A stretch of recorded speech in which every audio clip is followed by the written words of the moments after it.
I cannot stand here and watch this mistake continue. You all deserve to know the real truth about this family, and I will not be silenced anymore. The morning of my son's wedding, I woke up tied to a salon chair. His bride stood behind me with electric clippers in her hand. Before I could scream, she shaved a path straight through my hair and whispered, "No, everyone will see what happens when you try to control my future." She thought she had humiliated a helpless old woman. What she did not know was that, inside my handbag, I carried the document that would give her and my son $120 million by sunset. Hello, my name is Eleanor Whitmore. I am 64 years old, a widow, a mother, and the founder of Whitmore Medical Systems. For most of my life, people saw the company, the money, and the name before they saw me. But on that terrible morning, my future daughter-in-law saw none of those things. She saw only an obstacle she believed she could frighten into silence. This is the story of how she shaved my head, how my own son helped her hide the truth, and how their perfect wedding ended with an inheritance disappearing before the first glass of champagne was poured. My husband, Daniel, and I built our company from a rented garage outside Boston. We designed affordable monitoring equipment for small hospitals. For 10 years, we lived carefully and put every dollar back into the business. Then our machines began saving lives in hospitals across the country. By the time Daniel died, our family trust was worth nearly $120 million. Our only child, Adam, was 33. I loved him more than anything, but wealth had made his life too easy. He had a generous heart when he was young. As an adult, however, he learned that apology could be replaced by an expensive gift, and that every problem disappeared when his mother wrote a check. Then he met Vanessa Cole. Vanessa was beautiful, polished, and unusually attentive. At our first dinner, she asked about Daniel and listened as if every word mattered. She told me she admired women who had built something from nothing. I wanted to believe her. Adam looked happier than he had in years, and I was tired of being suspicious of everyone who entered our lives. 6 months later, they were engaged. The first warning came when Vanessa asked to see the family trust. We were having lunch when she smiled and said, "I only want to understand what Adam will be responsible for after the wedding." I explained that Adam would not automatically receive control of the estate. Under Daniel's plan, the money would remain in a protected trust until Adam turned 35. Even then, a trustee had to confirm that he was financially responsible and that no one was pressuring him. Her smile remained, but her eyes changed. "So you can stop him from receiving it?" she asked. "I can delay a distribution if I believe it would harm him," I said.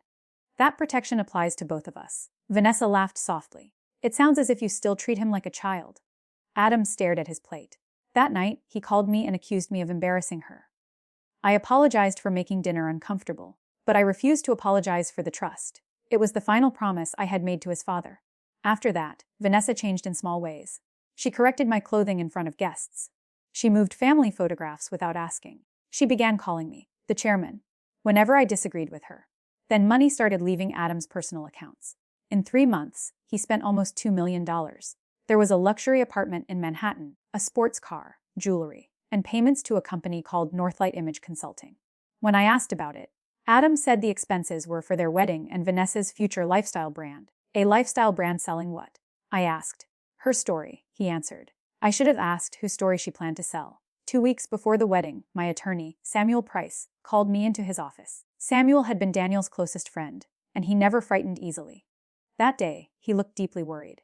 He placed a copy of a loan application in front of me. Adam had tried to borrow $30 million, using his expected inheritance as security.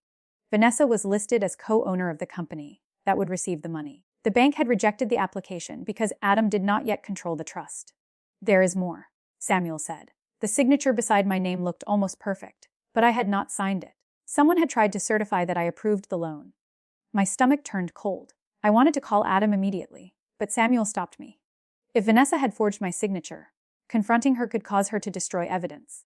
He advised me to behave normally while a private investigator examined Northlight. So I smiled through dress fittings and flower meetings, while wondering whether my son knew about the forgery. 3 days before the wedding, the investigator delivered his first report. Northlight had no real employees, none products, and no office. It had been created 4 months earlier by Vanessa's older brother, Eric. Nearly every dollar Adam paid the company was transferred to accounts overseas. The investigator also found 2 former friends of Vanessa. Both said she had secretly recorded arguments and used the recordings to threaten people. One woman claimed Vanessa had cut her hair while she slept at a party, then posted the video online as a joke.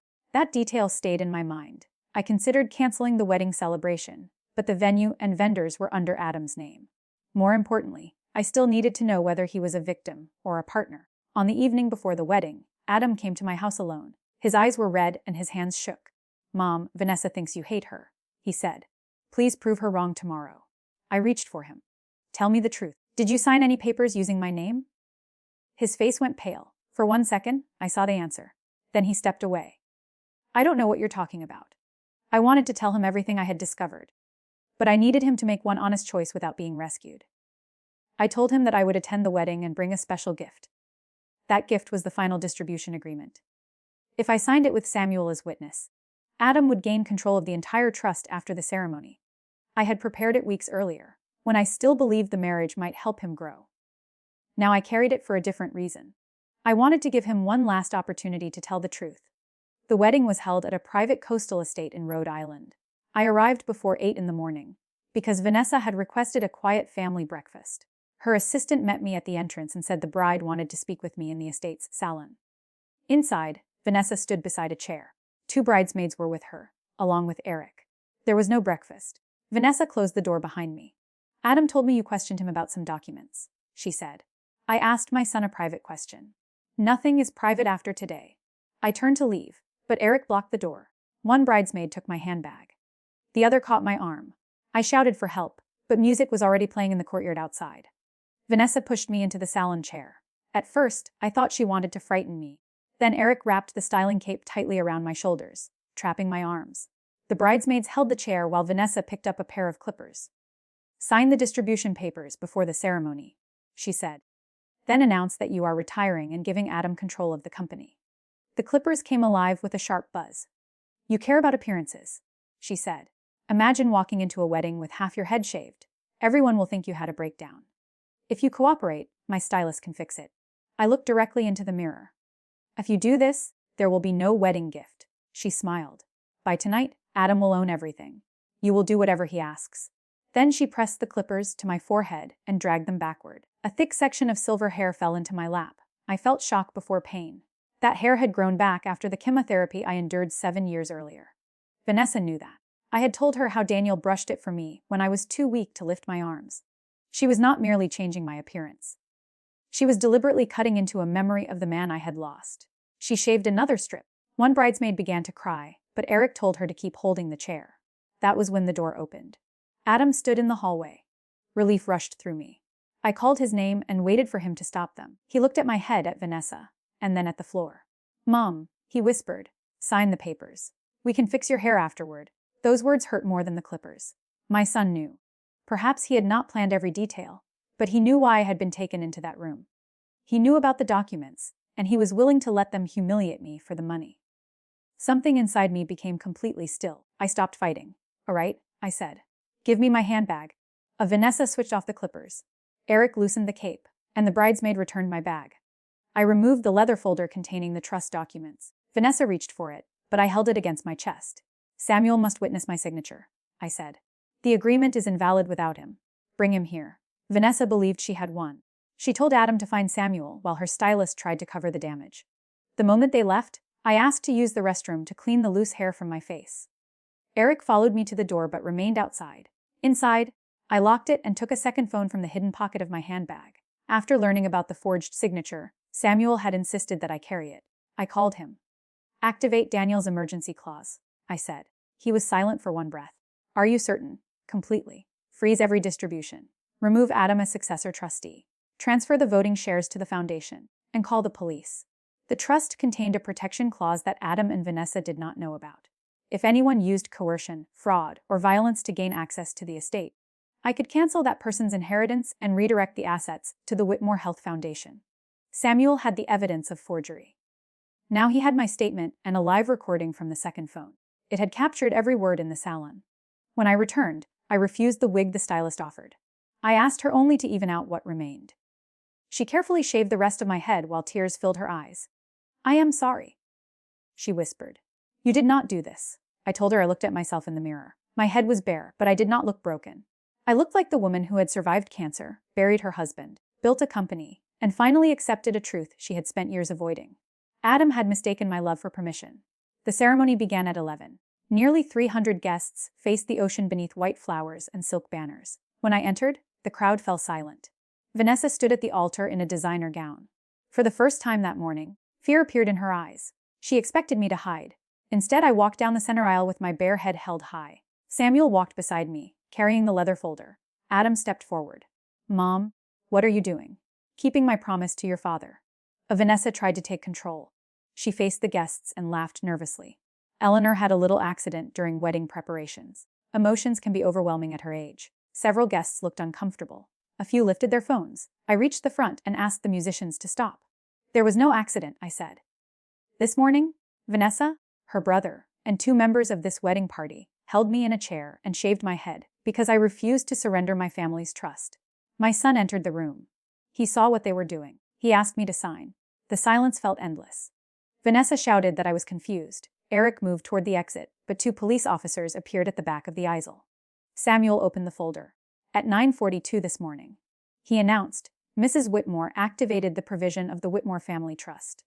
Adam Whitmore's pending distribution, valued at approximately $120 million, has been permanently canceled.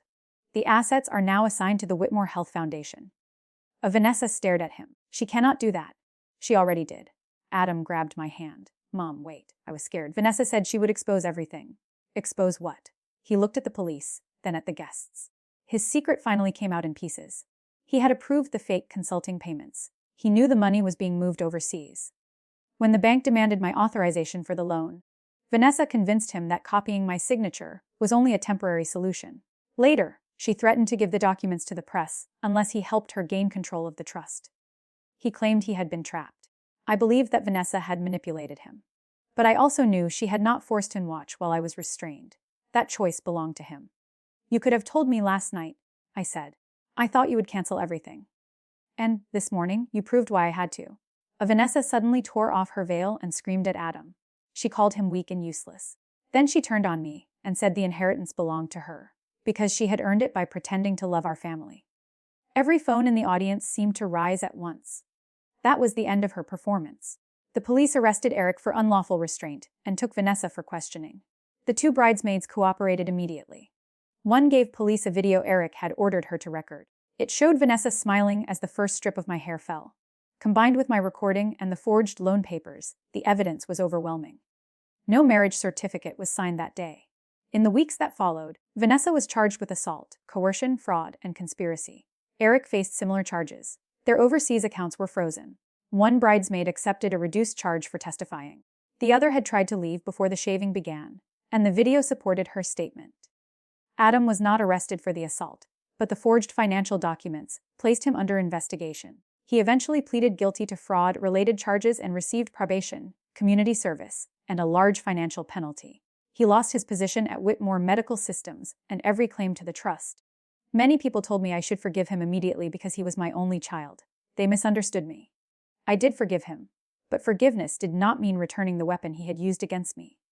For 6 months, I did not speak to Adam outside the presence of a therapist. I needed him to understand that tears were not accountability. An apology was only the beginning. He sold the apartment, the sports car, and everything he had purchased for Vanessa. He took a regular job at a rehabilitation clinic in Ohio, far from our family name. For the first time in his adult life, he paid his own rent. A year after the wedding that never happened, he visited me. My hair had grown into a short silver style. Adam stood on my porch, holding no flowers, no gifts, and no request for money. "I used to think the inheritance proved you loved me," he said.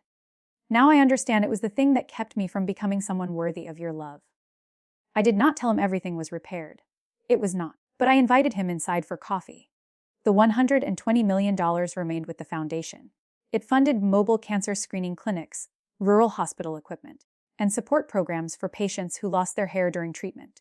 The first mobile clinic was named after Daniel. At its opening, I told a group of patients why I had chosen the program. I did not mention Vanessa. I simply said that losing my hair a second time reminded me that dignity does not live in what other people can take from us. It lives in what we refuse to surrender. Vanessa believed one cruel act would frighten me into handing her a fortune. Instead, that act exposed every lie she and my son had tried to hide.